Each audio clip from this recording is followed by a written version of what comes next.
ఈ ప్రపంచం పంచభూతాలతో సృష్టించబడింది. గాలి, నీరు, నిప్పు, ఆకాశం, భూమి. Earth, air, water, ether and fire. These are the 5 elements.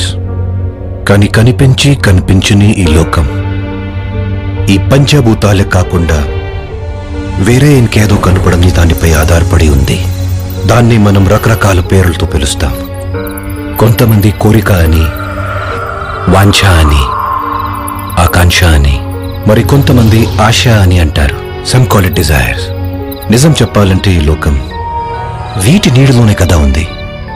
కాలం అనే చక్రంలో బంధించబడిన ఈ కోరికలు నిలకడ లేకుండా పరిగెడుతుంటాయి. కొన్ని శరీరంతో, మరికొన్ని శరీరం లేకుండా.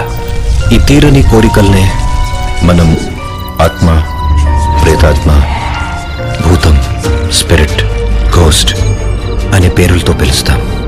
వినిపించి కనిపించని ఘోషతో కూడుకున్న ఈ ప్రపంచాన్ని కొందరు అభూత కల్పన అని కొట్టి పారిస్తే, కొందరు ఇది వాస్తవం అని అంటున్నారు. నా పేరు ఆర్యన్. నేను ఒక పారానార్మల్ ఎక్స్పర్ట్ని. నేను ఆ శబ్దాలని వింటాను, అర్థం చేసుకుంటాను.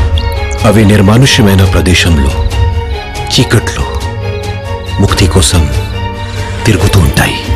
Normal or paranormal, natural or super natural, ఈ 2 ప్రపంచాల మధ్య అడ్డుగా ఉన్న తెర. నాకు అడ్డు కూడా కాదు. కానీ ఈ జనరేషన్ వాళ్ళు మరో కొత్త ప్రపంచాన్ని సృష్టించారు. అది వర్చువల్ వరల్డ్, ఇంటర్నెట్ ప్రపంచం. ఇది ఒక మాయాలోకం. ఇక్కడ 3G మరియు 4G వేగంతో కోరికలు, ఇష్టాలు పరిగెడుతుంటాయి. ఇది తీరని కోరికలకు ఒక గమ్యస్థానం లాంటిది. Yes, internet is the graveyard of unfulfilled desires. ఈ కథ కూడా ఇలాంటిది. ఈ 3 ప్రపంచాల అనూహ్య సంగమం, where the spiritual, physical and the virtual worlds collide mysteriously.